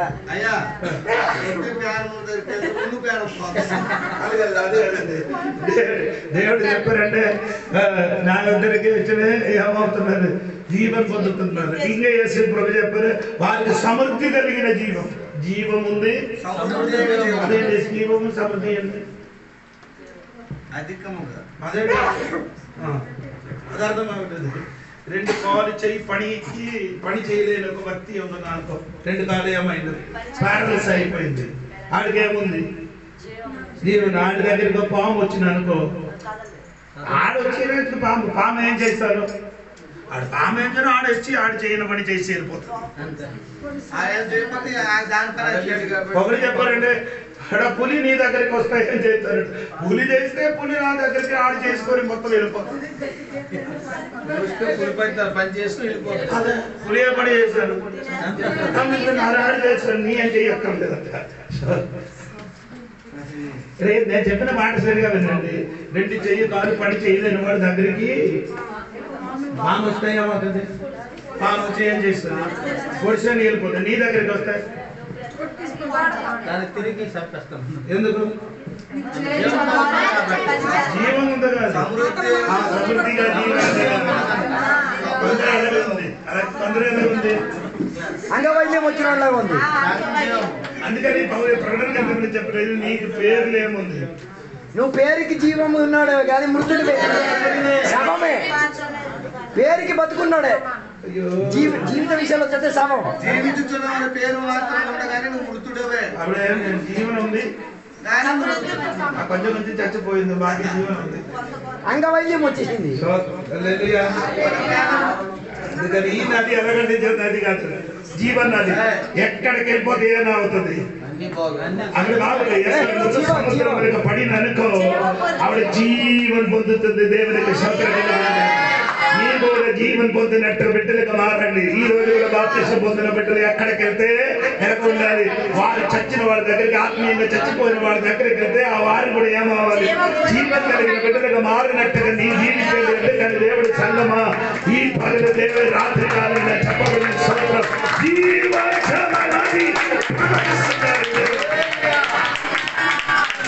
అది ఎక్కడి నుంచి వస్తున్నారు, మందిరపు మనమే పేరు, మనమే మందిరం, మన రోజు నుండి ఒక్కొక్క మారు మనసు మంది బాప్తిస్మం పొందిన ప్రతి బిడ్డలు దేవునికి ఒక్కొక్క ఆలయం, ఆలయం కింద నుండి ఆలయం నుండి ఏం కావాలి, ఆలయం నుండి ఎవరు ఇప్పుడు రాలేదు, నీళ్ళు లేదు, పాట పాడుతున్నారు రండి రండి రండి, కానీ నీలో మాత్రం ఏం లేదు, నీకు అది అవసరం లేదు కదా. ఈ రోజు అజిత్ గారి క్లాస్ చెప్పినప్పుడు చెప్పారంటే సోదరం బాప్తిస్మం పొందిన వాడు ఇంకొక అది పొందిందా మీరు, అట్లాంటిది ఉందో లేదో కూడా తెలియనట్టుగా ఉన్నారు. పరిశుద్ధాత్మ బాప్తిస్మం పొందాయిరా, నువ్వు పొందాలి. ఎందుకు పొందలే, ఆశ లేదు. ఎందుకు పొందలేదండి, ఎందుకు పొందలే లేదండి. చల్ల నీళ్ళ బాప్తిస్మం చాలు. ఈ భూమిలో క్రైస్తవుడు అని చెప్పుకోవడం ఈ నీళ్ళ చల్ల నీళ్ళ బాప్తిస్మం చాలు. ఈ భూమిలో ఇంకొక బాప్తిస్మం ఏంటి, అది యేసుప్రభు చెప్పారు, నేను యోహాను గారు చెప్పారు, నేను నిన్ను నీటిలో బాప్తిసం నా వెనకలు వచ్చిన వాడు అది నీకు అవసరం లేదు. అదే వేడి నీళ్ళు బాప్తిసం పొందుతారా బాబు, అది ఎప్పుడో సంక్రాంతికి శివరాత్రికి ఒకసారి. మీరందరూ ఏం చేయాలి, బాప్తిస్మలో పొందాలి. పరిశుద్ధాత్మ పరిశుద్ధాన్ని నిందిందా లేదా ఎలాగ తెలుసు, అది ఆత్మ నింపిన వాళ్ళే ఏమొస్తుంది, భాష రాలేకపోతే అని అర్థం.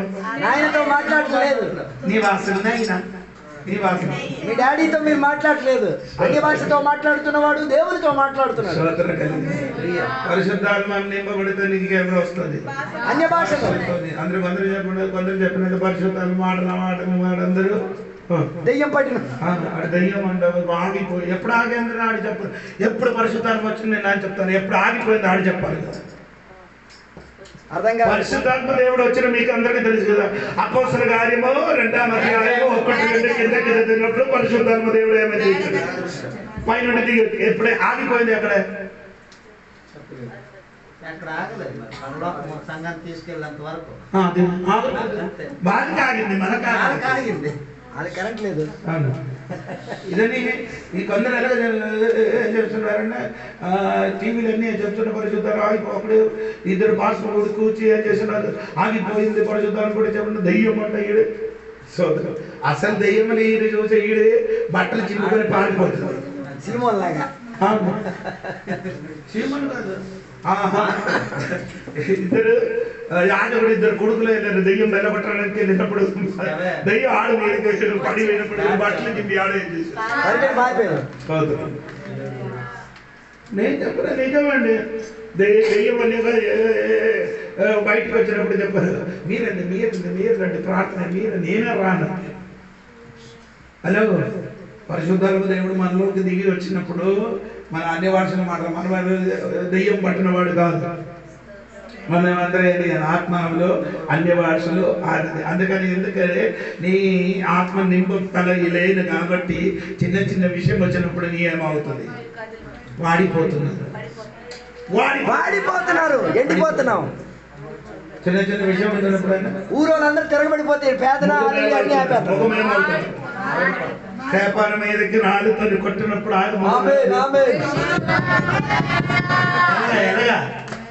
దేవదూతల వల్ల తన మొహం ప్రకాశం, ఆత్మ నిండినప్పుడు ఆయన ముఖం ఎలాగైంది, రాయబడిను ముఖం ఎలాగ వచ్చింది.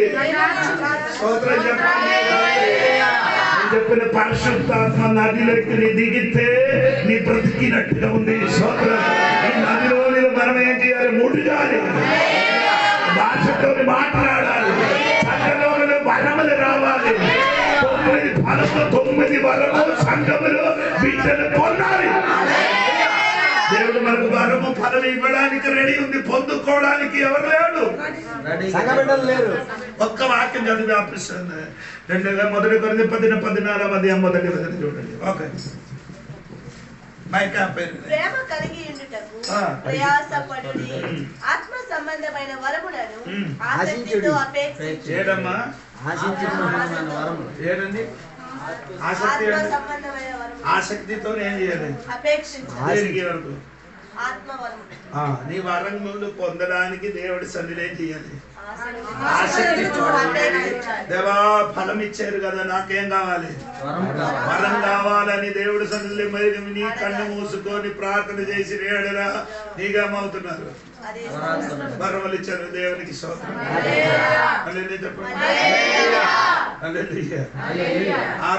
ఆరాం రాజా ఇంటిలో మాట్లాడినది ఎవరు విన్నారు, ఏలియా గారు, ఎలీషా గారు.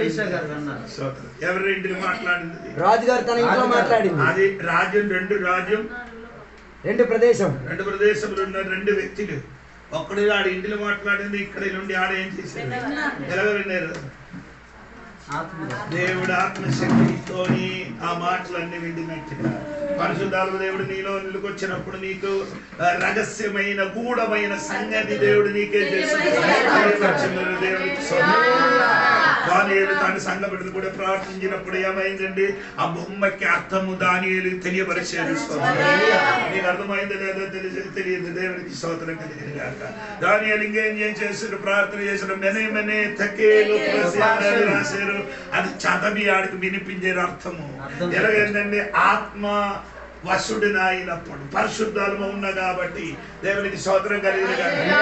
రాత్రి దేవుడి సంఘ బిడ్డలారా, పరిశుద్ధాలు దేవుడు ఉన్నప్పుడు ఆత్మ సంఘంతో ఏం చేస్తున్నారు, ప్రకటన గ్రంథం 2-3 అధ్యాయం మీరు చదివినప్పుడు ఆత్మ సంఘంతో ఏం చేస్తున్నారు, మాట్లాడుతున్నారు. 4వ అధ్యాయం నుండి 19వ అధ్యాయం వరకు మీరు చదవండి, ఎక్కడ కూడా ఏం లేదు, ఆత్మ సంఘంతోని ఎందుకు మాట్లాడలేదు. 2-3 అధ్యాయం ఆత్మ మాట్లాడింది కదా, 4వ అధ్యాయంలో ఏం జరిగింది,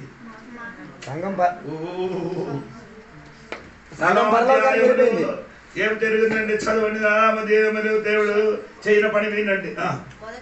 ఈ సంగతులు జరిగిన తరువాత నేను చూడగా అదిగో అంటే ఆయన అర్థం, ఇదిగో పరలోకము ఒక తలుపు తెరవబడి ఉంది. తర్వాత మరియు నేను మొదట వినిన స్వరము పూర్వధ్వని వలె నాతో మాట్లాడగా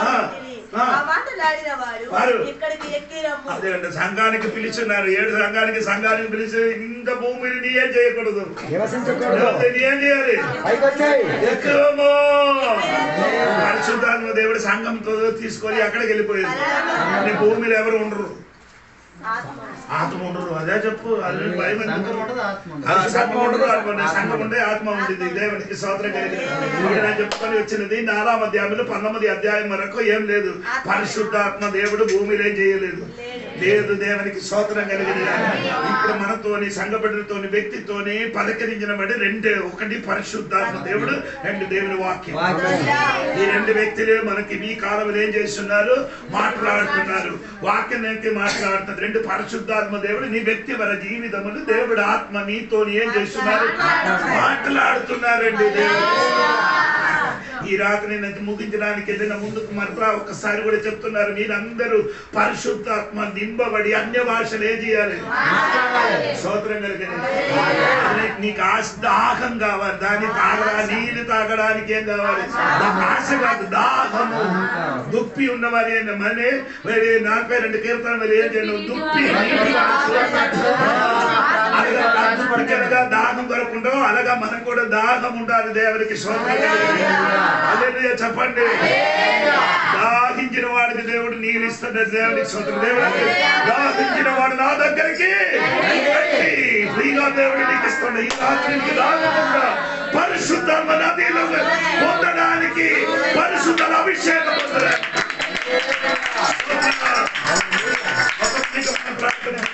అందరి కళ్ళు మూసుకోండి, మోకండి. దేవా నాకు పరిశుద్ధాత్మ అభిషేకం కావాలని దేవుని కోరుచామండి.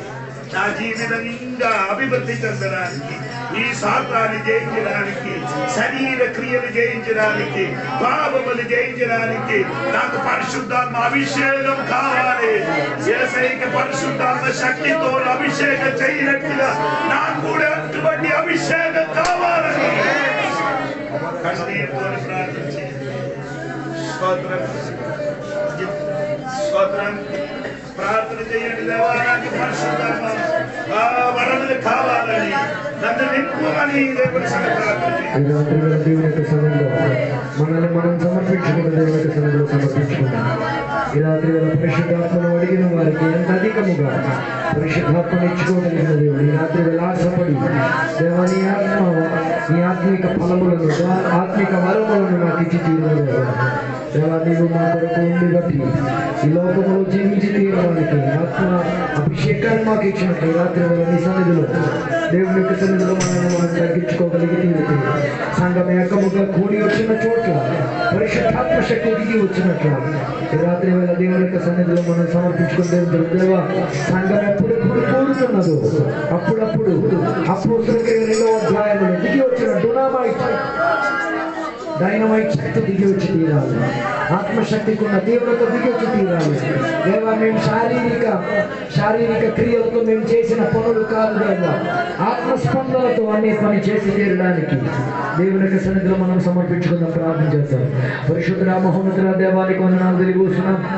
ఈ రాత్రి వేళ నీ వాక్యం లేఖనాల్లో నుంచి దేవా గుమ్మముల గురించి నేర్చుకు తీరడానికి నీకు ఇచ్చిన గొప్ప భాగ్య తరగతిని బట్టి దేవానికి స్తోత్రం. దేవా గొర్రెపు గుమ్మము దేవా ఏ రీతిగా మా కొరకు యుద్ధ విషయం గురించి ప్రకటించి తీరుతున్నది. ఈ లోకం మాకున్నది యుద్ధం చేసి తీరడానికన్న వేదిక. ఇక్కడ మేము యుద్ధం చేసి తీరేది శారీరక శక్తులతో కాదు, అదృశ్య గోళములో దేవా ప్రధానుడుగా, అధికారిగా, అంధకార వాయుమండల సంబంధమైన ఆ దుష్టాత్మ సేనల వ్యతిరేకంగా సంఘ బిడ్డలు పోరాడి గెలుపు సాధించి తీరేటట్టుగా దేవుడిచ్చిన సర్వాంగ కవచములను ధరించుకుంటూ ఆత్మిక పోరాటములో గెలుపు సాధించుకు తీరడానికి, దేవ కోటలను ఎరగొట్టుకు తీరడానికి, వాదించున్న అంధకార శక్తులను ఎరగొట్టుకు తీరడానికి, దాన్ని తుట్టు నీవుగా చేసి తీరి దాటుకు తీరడానికి దేవో నీవు మా కొరకు ఇచ్చిన దేవ నీ వాక్యోపదేశములను బట్టి దేవానికి స్తోత్రం. ఆ గుర్రములాగే మేము కూడా శక్తి పొంది తీరి ముందుకైతే ముందుకే వెనక్కి వెంబడించుకున్న మరణమైన జీవితంలో ఖడ్గం దూచుకు వచ్చిన, ఎన్ని రీతి కలిగిన గాయాలు పొంది తీరిన, ఏ రీతిగా వేగత చెంది గుర్రం ముందుకు బయలుదేరుతున్నదో అలాగే యుద్ధ భూమిలో మేము ముందుకు కొనసాగించి తీరేంతటిగా దేవా మమ్మల్ని సహాయపరచండి. నీవు మా కొరకు దేవ మూలరాయిగా మారినందుకు, దేవ మూలపు గుమ్మముగా మా కొరకు నువ్వు ఉన్నందుకు దేవానికి స్తోత్రం. దేవ అన్యులుగా పరదేశిగా మేమున్న మమ్మల్ని దేవ మూలరాయిగా యేసుక్రీస్తు వారు వచ్చినందుకు మమ్మల్ని జత కలిపి ఏ రీతి కలిగిన భేదగతి లేకుండా, కులం లేకుండా, మతం లేకుండా, రంగు భేద లేకుండా అందరూ ఒకే రక్తము ద్వారా కొనబడిన జనాంగముగా యేసయ్య మూలరాయిగా మారి తీరినందుకు దేవానికి స్తోత్రం. దేవ అలాగే మా జీవితంలో దేవ అడవి గాడిదలుగా, దేవ పనికిరాని గాడిదగా ఎక్కడో కట్టుబాట్లు కలిగి ఉన్న మేము దేవ యేసయ్య మమ్మల్ని కొందరిని పంపించి విడిపించి తీరినందుకు, తూర్పు గుమ్మములోకి వెళ్ళి తీరడానికి భాగ్య తరగతి మాకు దొరికి తీరినందుకు దేవానికి స్తోత్రం. చివరిగా దేవుని యొక్క వాక్యోపదేశం మాకు బోధించి తీరినది. మేమందరం కూడా క్రీస్తు న్యాయపీఠం ఎదుట నిలబడి తీరాలి, లెక్క అప్పచెప్పి తీరాలి. రాత్రి వేళ దేవా నీ సన్నిధిలో మా లెక్కలను ఒక్కసారి వీక్షించి పరీక్షించుకుంటున్నామయ్యా. ఎక్కడైనా సరైన రీతి కలిగే లెక్క లేకపోతే, ఆయుష్ ఉన్నప్పుడే, సంఘములో సభ్యుడిగా ఉన్నప్పుడే, వాక్యం విని జీవించినప్పుడే లెక్కలను సరి చేసుకు తీరడానికి దేవా మాకు నేర్పించండి అయ్యా. మోషే ప్రార్థన చేసినట్టుగా మా దినములను లెక్కించుకు తీరడానికి మమ్మల్ని నేర్పించుము దేవా. రాత్రి వేళ మా జీవిత గమ్యాన్ని ఒక్కసారి కూడా లెక్కించుకు తీరడానికి దేవ క్రీస్తు న్యాయపీఠమున అన్నిటినీ కూడా చూపించి తీరేటప్పుడు దేవ లెక్క సరి లేకపోతే మాకు రావాల్సిన బహుమతులు, మాకు రావాల్సిన అర్హతలు, మాకు రావాల్సిన శ్రేష్ఠ పదవులు కోల్పోయి తీరొచ్చు. ఈ రాత్రి వేళ మా జీవితాన్ని మేము మరలా ఒకసారి పరిశోధించుకు తీరుతున్నాం. క్రీస్తు న్యాయపీఠం ఎదుట ప్రతి సద్భక్తులు నిలబడి తీరాలి. ఈ రాత్రి వేళ ప్రతి మొక్కలు దేవుని సరిధిలో ఒప్పుకు చెప్పి తీరాలి. దేవ నా లెక్కలను సరి చేయండి, నా జీవిత లెక్కలను దేవ పరీక్షించి తీరడానికి ఇప్పుడే భాగ్య తరగతిని మాకు దయచేయండి దేవ. చివరిగా దేవుని యొక్క దాసు మనకి చెప్పి తీరిన ఒక మాట, ఎఫ్రాయిముకున్న ఒక గౌమం ఉన్నది, అక్కడ మనకి సహవాసం ఉన్నది. ఈ రాత్రి వేళ సహవాసానికి ప్రాధాన్యత ఇవ్వండి. సహవాసంలో దేవుని యొక్క సంఘ బిడ్డలు ఎప్పుడెప్పుడు కూడొచ్చి తీరుతున్నారు. అప్పుడప్పుడు ఆ పరిశుద్ధాత్మ ద్వారా ఉన్న బాప్తిసముతో నిండుబాటు కలిగి వచ్చి తీరేంతటిగా ఈ రాత్రి వేళ ఈ సంఘం మారి తీరునుగాక. అన్ని భాషలతో కృపావరములతో ఈ సంఘ బిడ్డలు ఆశపడి తీరేంతటిగా ఎన్నో సంవత్సరాల నుంచి పరిశుద్ధాత్మ లేదని, పరిశుద్ధాత్మ ఆగిపోయిందని, పరిశుద్ధాత్మ శక్తిని దురాత్మ శక్తితో సంబోధించుకొని ఎందరో ఆత్మశక్తి యొక్క ప్రవాహానికి అడ్డుపరిచి తీరాడు. ఈ రాత్రి వేళ యేసయ్యా నీవు నాకు ఇచ్చిన అధికారముతో ఆ అడ్డుపరిచిన సరిగోడలను యేసు నామములో ఎరగొట్టి తీరుతున్నా. ఆత్మ ప్రవాహం వచ్చి తీరుగాక, భాషలతో సంఘం విడుదల పొంది తీరుగాక, కృపావరముతో దేవునికి సేవించి తీరుగాక.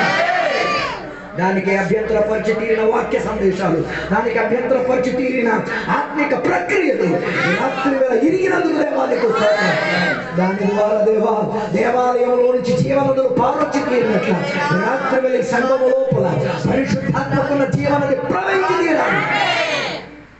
యోవేలు గ్రంథంలో రాయబడి తీరినట్ల యవనస్తులు చెవుల పిల్లలు కళలు చూసి తీరుతారు, అన్ని భాషలతో దేవునికి మహిమ పరిచి తీరుతారు, ఆత్మ తీవ్రత దిగి వచ్చి తీరుతారు. ఈ రాత్రి వేళ నుండి అది ఈ సంఘంలో జరిగి తీరుగా సహాయం దయచేసినందుకు దేవానికి స్తోత్రం. ఇంతసేపు వాక్యోపదేశం బోధించి తీరడానికి ఈ దాసుని అభిషేకపరిచినందుకు దేవానికి స్తోత్రం. ఇది తీరడానికి సగబిడలందరూ కూడా తయారు చేసినందుకు దేవానికి స్తోత్రం. సిద్ధపరిచినందుకు దేవానికి స్తోత్రం. దేవ దీవెనలతో నింపండి, దేవ సహాయం దయచేసి ఇప్పుడు మేమందరం కూడా మా ఇళ్ళలోకి, మా కుటుంబంలోకి, మా సొంత పనులలోకి తిరిగి వెళ్తున్నాం. దేవ సహాయం దయచేయండి. దీవెనలతో నింపినందుకు దేవానికి స్తోత్రం. యేసు నామములో అడిగి పెడుకున్న పరమ తండ్రి. తండ్రి యొక్క కుమారుగా పరిశుద్ధాత్మక సహవాసం ఇప్పుడు వెళ్ళప్పుడు ఇక్కడ కూర్చున్న సద్భక్తులతో దేవా నీ రెండో రాకడ వరకు తోడయ్యమును గాక. యేసు రక్తమే చేయండి, యేసు వాక్యమే చేయండి, యేసు నామములో సంపూర్ణ విజయం కలుగును గాక. గట్టి శబ్దంతో 3 సార్లు హల్లెలూయా చెప్పండి.